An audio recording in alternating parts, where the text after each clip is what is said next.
রাজনৈতিক সামাজিক ব্যক্তিবর্গ সেদিন একাত্মতা ঘোষণা করেছিলেন। সেদিনের সেই সিদ্ধান্ত ছিল গোয়ালুতে কোনোভাবে মাদক ব্যবসায়ীদের আশ্রয় প্রশ্রয় দেওয়া যাবে না, তাদের বসবাস করতে দেওয়া যাবে না। আমরা অত্যন্ত পরিতাপের সঙ্গে লক্ষ্য করছি আজকে আমাদের যে যুদ্ধ আমরা শুরু করেছি এটা কোনো ব্যক্তির বিরুদ্ধে নয়, এটা কোনো গোষ্ঠীর বিরুদ্ধে নয়। আমাদের যে এই যুদ্ধ মাদক ও সন্ত্রাসের বিরুদ্ধে। আমরা চাই আমাদের এই এলাকা থেকে মাদক এবং সন্ত্রাস নির্মূল হয়ে যাক।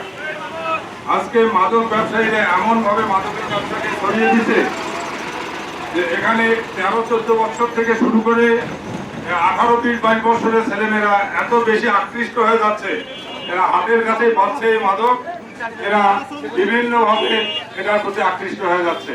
এভাবে আমাদের সমাজটা ধ্বংস হয়ে যাচ্ছে। এই সমাজকে ধ্বংসের হাত থেকে রক্ষা করার উদ্দেশ্যে আমাদের এই অভিযান, আমাদের এই যুদ্ধ। আপনারা জানেন সেদিন মাদক ব্যবসায়ীরা, মাদক সন্ত্রাসীরা, সেই কুখ্যাত সন্ত্রাসী আসুস্তার উপরে হামলা করার পরেও গোয়ালুর মানুষ শান্ত সুস্থ ভাবে প্রশাসনকে সহায়তা করেছে তাদেরকে পুলিশের গাড়িতে তুলে দেওয়ার ব্যাপারে। পুলিশের গাড়িতে তুলে দেওয়ার পরে সেই মাদক সন্ত্রাসীরা, মাদক ব্যবসায়ীরা তাদের দুইটা গাড়িতে আগুন লাগিয়ে দিয়ে আমাদের গোয়ালুবাসীকে দোষারোপ করার চেষ্টা করেছে। শান্তিপ্রিয় মানুষ, যদি গোয়ালুবাসী শান্তিপ্রিয় মানুষ না হতাম তাহলে তাদের বাড়ি ঘর সবকিছু জ্বালিয়ে দিতাম। আমরা গোয়ালুবাসী শান্তিপ্রিয় মানুষ, আইনের প্রতি শ্রদ্ধাশীল থেকে আমরা এখন আইনের প্রতি শ্রদ্ধাশীল আছি, অদূর ভবিষ্যতেও থাকবো।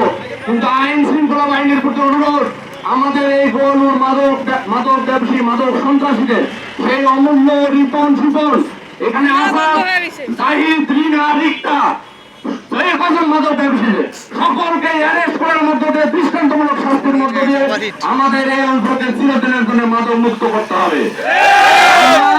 আজকে অনেক রোদের মধ্যে আপনারা এখানে একাত্মতা ঘোষণা করছেন, এই ঋণ কৃতজ্ঞতা শোধ করার ভাষা আমার জানা নেই। তবু আপনাদের অনুরোধ করবো, 10-এর লাঠি 1-এর কথা, আপনারা সকলে কাজে কাজ মিলিয়ে আমরা আজকের মতো যদি আমাদের হেল্প করেন, সহযোগিতা করেন, আমরা নিশ্চয়ই আপনাদের কথা দিচ্ছি গোয়ালুকে একটি মাদক ও সন্ত্রাস মুক্ত আদর্শ গ্রাম হিসেবে আমরা প্রতিষ্ঠা করব।